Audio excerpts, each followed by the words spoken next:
Running Free, der Podcast mit Sportphysiotherapeut, Lauf- und Mentaltrainer Florian Reiter.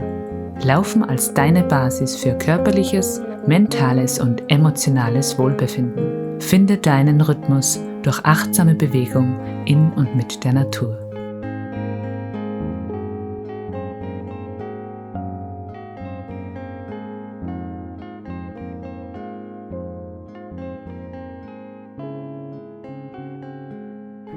Hello everyone and welcome back to Running Free. I'm super excited today. I have Francesco Puppi for the second time as a guest in my podcast, and it's our third conversation. I have been guest in his podcast Running Long this year before.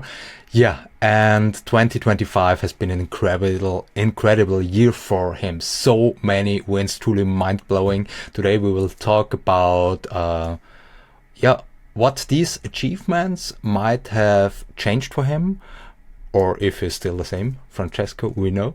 And we'll dive into this experience in these races, his mindset, his training, and what it is like to move from shorter distances to ultra races.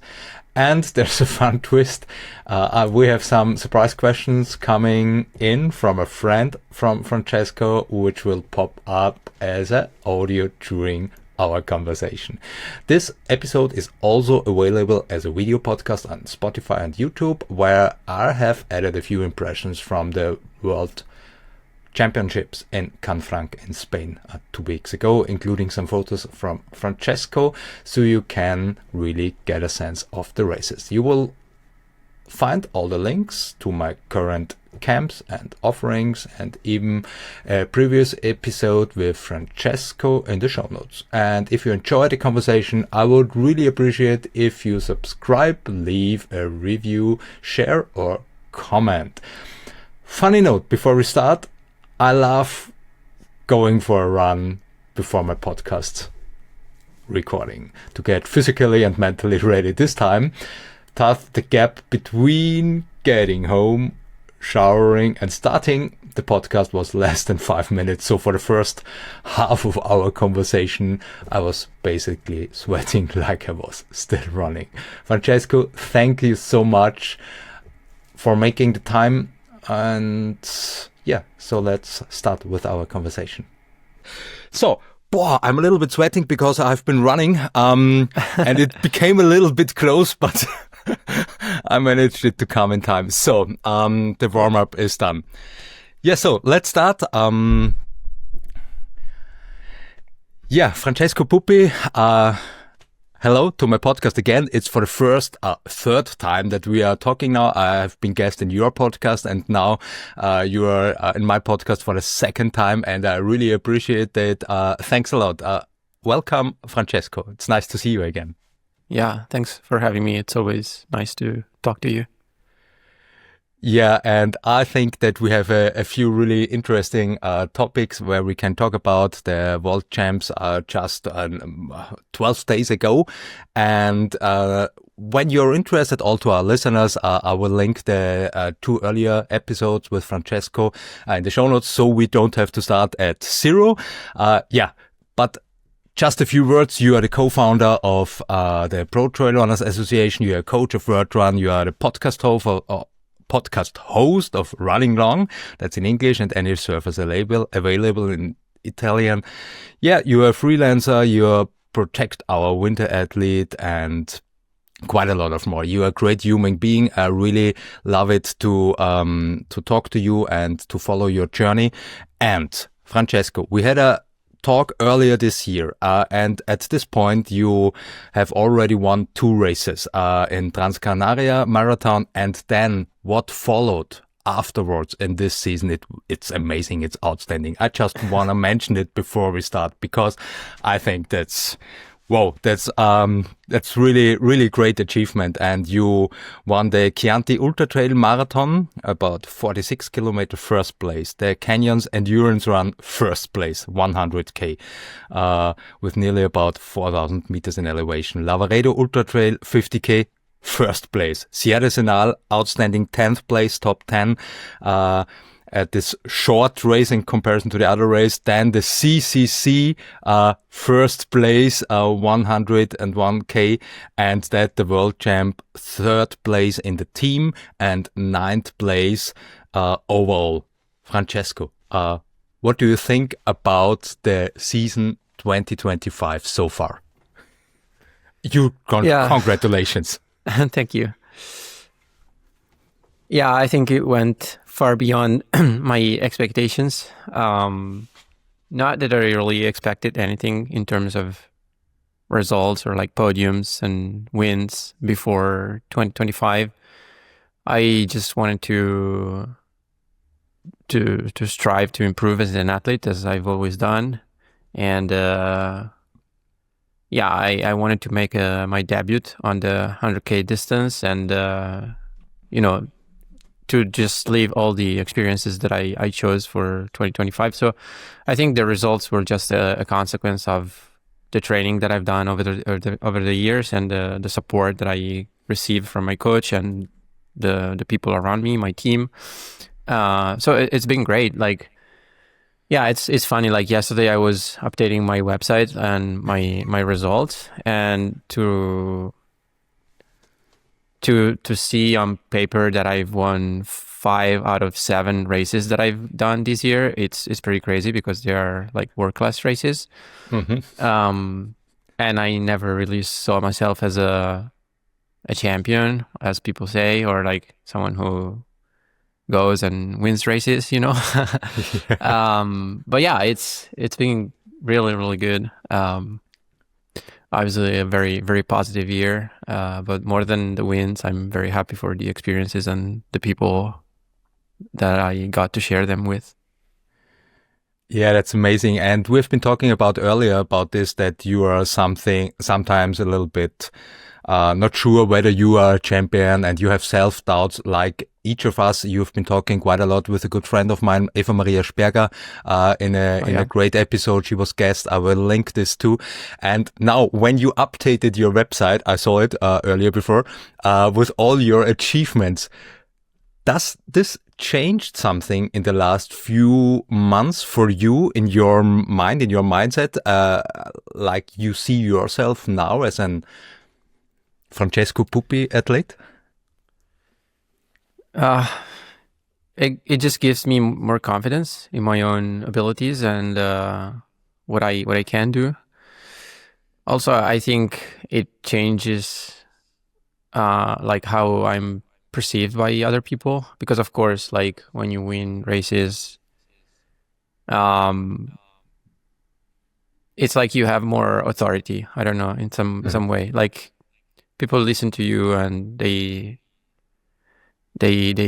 actually care about you. And like even when I don't know, when I say something on social media, I can really see the difference now from before. Like, even if I think I've always supported my opinions, and of course, just because someone is winning races doesn't mean that he's always right. But like, it's like you have more credibility among people, especially as an athlete, of course. And I think it's normal because like my job is to be an athlete, of course. And so like, yeah, winning and results come first. And then on top of that, I think my added value as an athlete that is the fact that I'm able to communicate and express opinions and talk about things and emotions and my experiences, which not everybody does. So I think with this narrative, I feel like people have started to take me more seriously, maybe. So that's one difference that I noticed. Apart from that, I think, I'm entirely the same person, and I want to keep my feet on the ground. And I know that all my results and achievements are the consequence of years of hard work. So I want to keep working hard and thinking about ways where I can improve as an athlete, because of course, it's not the end of the story. There is more to do, more areas to improve. So that's the goal for 2026. And right now I'm in my off season, and soon it will be time to think about 2026. I have some plans and dreams already, but then we need to sit down with my coach and discuss and actually translate these dreams into a plan that I can execute. Yeah, that sounds really interesting. Thanks for sharing that. At the World Champs in Canfranc, I was there with a good friend of mine. It was a little bit of a friendship time, and being there and then cheering, supporting, making videos or short interviews. It was so interesting and so amazing for me to watch all the people there, the athletes, but also the parents and the teams, the supporting each other. That was really great to watch. And at your race, at the long distance race, I was at the start line, then at K25, 42, 62, and then at the finish line. And it was busy, but it was so cool. And I saw you everywhere. Each time. I saw you 5 times. And Francesco, because we are talking now, I can say to you, but it was also with the other guys, men and women. It was so amazing. I had goosebumps, and there were so many people I just know from social media, or even I have the feeling that I know you. But we never met in person. We had 2 deep conversations in the podcast, and it was so amazing to see you, to watch you, to see all the passion you put in the sports with each step. And that was, wow, it was so amazing. And at kilometer, I think 25, you are at position 49 in the uphill. You were really in the front. Then I think you had a little bit of a bad section, yeah. And then I had some problems. Unfortunately, I had a little injury 2 weeks before the race. So the last 15 days leading up to the World Champs were not ideal. And I couldn't run very much. So I was just grateful to be on the start line and to be able to compete. But then, the first climb went well. I was near the lead group, but then the first downhill was terrible. I had cramps and I had to stop several times and walk. So I went from 4th to 49th place. And that's where you saw me. And then when I was there, I was like, okay, what should I do? Like, it never really crossed my mind to drop out, even if, of course, the race was not going as I had planned. But I'm glad that I still pushed and gave my best, even if it was not my best day, obviously. Because I think it's easy to suffer and to push when you are fighting for a podium or a medal. It's much less easy to do that when you are 50th place or when the race is not going as you want. So I mean, I got a top 10, which is not the result I was aiming for, but it's still a top 10 in the world, so it's pretty good. And I think that shows how high the bar has been set, which I'm proud of. So and then I had problems for the whole first half of the race, and then the second half got a little better, and that's where I made up a lot of ground on the people who were in front of me. And it was kind of fun to pass a lot of people from 49th place to 9th place. But then, it was also a lot of suffering, and it was hard. What an amazing comeback. Mentally, it was difficult, for sure. Wow, I can imagine. Yasmin from Canada, she got 4th in the women's race, and she will be guest in my podcast too in the next 1 or 2 weeks. I'm interested what she is talking about. The funny thing is that when she started trail running, I was her coach through Vert, and she was one of my athletes. And with me, she was like, she was 3rd at the Chacanat 50K, and then she won the Canyon 100K. And I was coaching her, and then I told her, okay, like, you definitely have some potential. You should get a real coach, not an online coach, in person, because like with the support that I can guarantee you, I think we've reached a great point. But from here, you have to, you can, of course, improve with the right support. So that's kind of funny because we have this connection, and I've been following Jasmine for a long time. Wow, that's amazing. And that was maybe like 5 years ago. Wow, yeah, it's amazing. She will tell you. Yeah, I'm really looking forward to it. Francesco, how does it feel when you are catching up so many people?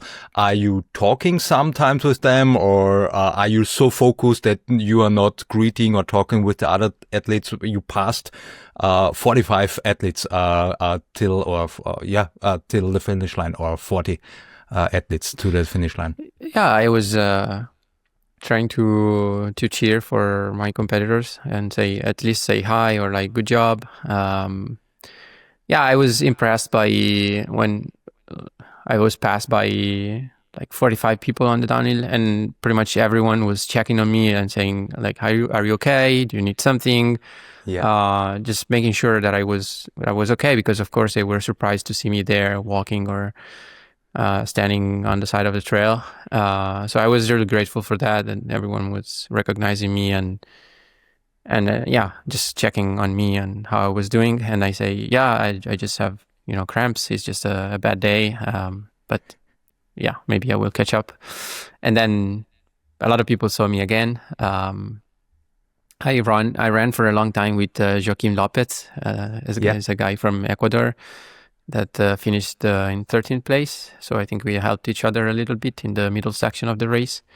And that was great. For sure, not my usual racing experience, but I think there's still lots of reasons to be happy and lots of learning from that experience too. Yeah, Joaquin, he was always greeting and beaming. He had such a positive energy that was amazing during the race to watch. Yeah. That was, really cool to see. Great. How was it for you when you passed your friend and colleague Andy Reiterer? You have been training with him quite a lot of time before, also in Canfranc. 2 questions. How was it to train with him and check the course before? And how was the situation when you passed him about 60 or 70K? Yeah, we had been training on the course. We were there in July, and we ran the course in 3 days. And Andreas is an athlete that I admire a lot. He's a good friend of mine. We've known each other for maybe 6 or 7 years now. So it's always great to share time with him, and is super strong. So he was the perfect partner to check out the course. And I saw him on the first downhill when we passed me, of course. And then I caught up later on, I think after the first assisted aid station, like around kilometer 30, 35.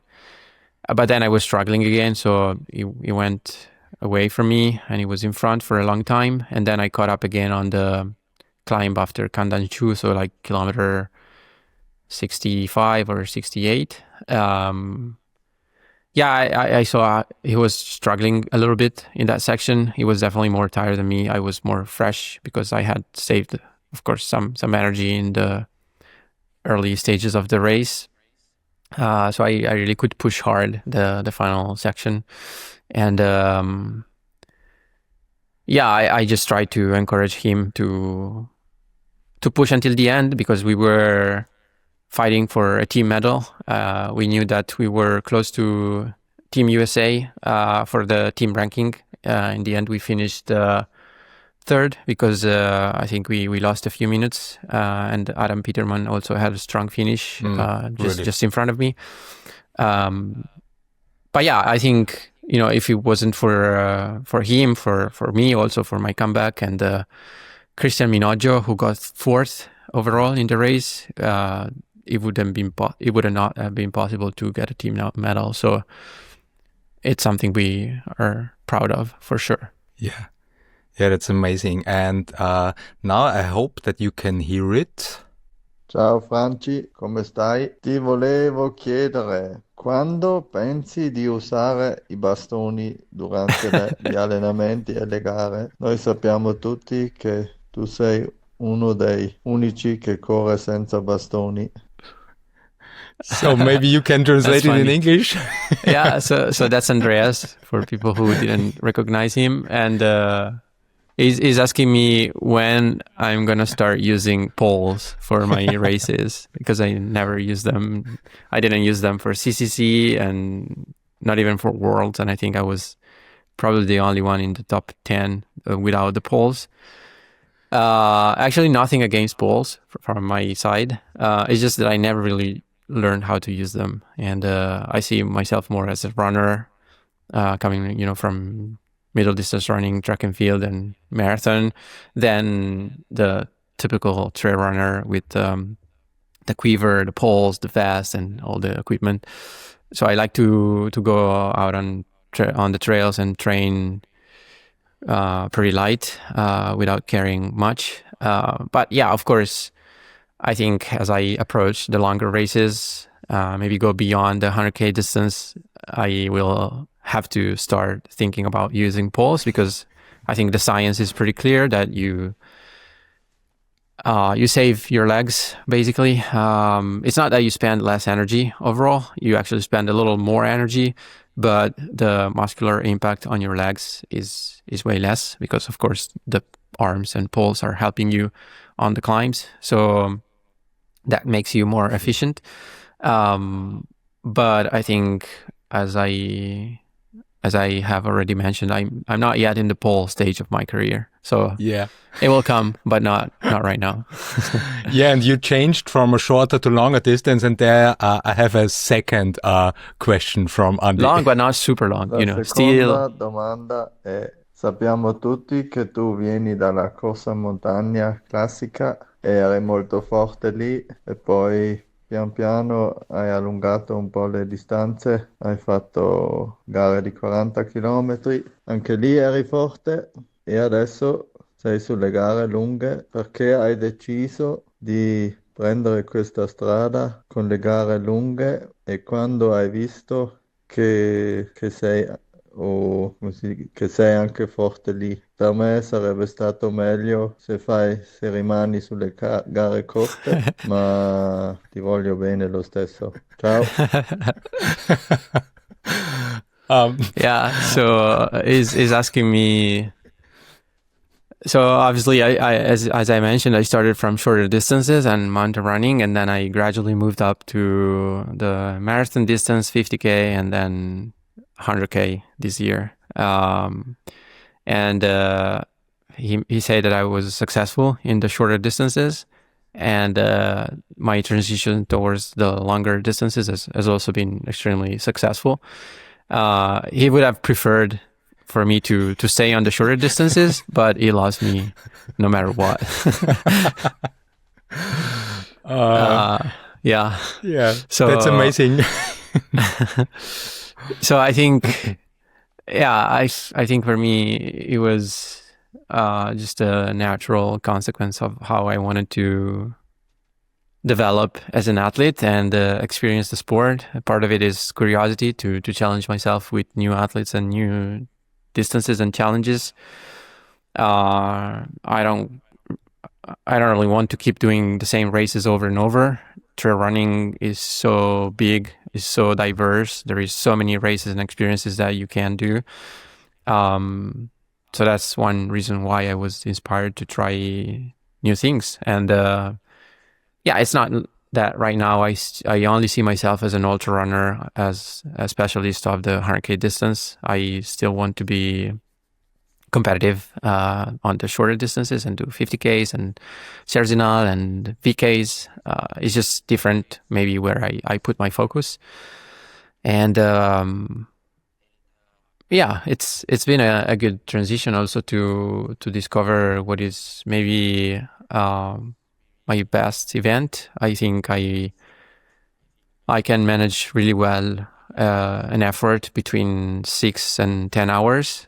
I feel like I don't feel like an expert for now, because after all, like I've only done 3 or 4 races of that duration and length. So there is still, of course, more experience, but so far it's been very successful. So yeah, we will see how that continues. But the plan is to keep exploring and keep growing and challenging myself. and challenging Andy, and yeah, he loves you either way, even when you are faster than him.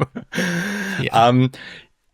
A few days ago, Francesco, I just wanted to mention, and I will link this in the show notes, the CCC did a Going Further, an amazing, outstanding documentary about your win, your preparation, your team, and went online on YouTube, and it was really, inspiring and touching how this documentary went, and the support from your team, the support especially from your partner Rita. It was really great to watch. Thanks for this. How was it for you, the process, and when did you watch the full movie for the first time? Actually, I watched the documentary several times because I was involved with the editing and especially the subtitles. So I had to rewatch it several times. And actually, I haven't really taken the time to sit down and watch the whole movie. Like relaxing on the couch and just entirely focused on the documentary, on the story, because I watched it so many times, but I was maybe typing or writing the subtitles. Anyway, it was a great experience. I think the message that I wanted to share, it really comes across very naturally, very very smooth. Which I'm glad of. I think the feedback has been amazing, and I'm proud of the work we did with my team. And for me also, it was a first experience producing a documentary and having so many people around before such an important race like CCC. It didn't put stress or pressure on me, but of course you have to like organize other people, and it's not the same as if I was alone and just thinking about my race. But I think in the end, it kind of helped me maybe take a little bit of focus away from the race and feel less pressure. And also, like, as I mentioned, the people around me were very respectful and just a lot of fun to be around. I think the documentary is also a good mix of, funny moments and maybe more emotional and deep moments. So that's just who we are. It's me racing and no filters, which is really what we wanted to show. Yeah, that went really well. Thanks for this. And this year, Jess and Jim were guests in my podcast too. And there's the Walmsley, the documentary, and there was also the great team support, and they're supporting each other from Jess to Jim and vice versa. And so it was great to see that you are you appreciate this too and live this for me in a similar way, that you are so thankful for that you have a partner, that you have a team who is supporting you that much. Francesco, one final question, because the time is flying by. I really love it to make a conversation with you. It's so interesting. Thanks a lot. One final question is, what if you could talk to your 10-year-old Francesco, what advice or which advice would you give him for his journey? 10 years old. 10 years old, I was already very passionate about running, and I was following all the races and maybe dreaming to go to the Olympics one day. I still hadn't discovered trail running. It's something that I used to at that age, but I didn't know it was called trail running, because with my team and my coach, we used to go up in the mountains to run, but for us it was just running, and we didn't know trail running was a thing. I don't know, like, I've always been pretty insecure, and I never really had a lot of confidence in myself, like self-confidence. So I would maybe tell little Francesco to trust myself and trust my feelings, my instinct, and my intuition without judgment. Also to lean more on other people and accept their support. I think oftentimes when I was struggling or having some problems or like just a low moment, I was only tried to rely on my strength, my own resources without asking for help, because I think asking for help has always been perceived as a sign of weakness in our society, and the way in the way I felt it. But finally I understood this is not the case. So it's okay to ask for help. It's okay to talk to people. It's okay to struggle and to accept that. So that is maybe the advice that I would give to my younger self. Thanks so much for this, Francesco. Thanks again for the time. I wish you and your team all the best for the future, and I'm looking forward to see you again. And have a great day, a great off season, and Thank you. really looking forward how the journey for Francesco is going. Thank you so much. Yeah, thank you. And next time, see you on my podcast. Yeah, I'm looking forward to it. Thanks a lot. Bye-bye. Yeah, we'll have another conversation. Bye-bye. Thank you. So, thanks for listening, and also big thanks to Francesco for sharing your passion and stories. All the links to Francesco's and my offerings are in the show notes below. Thank you so much for subscribing or maybe leaving a review. Have a nice day. Bye-bye.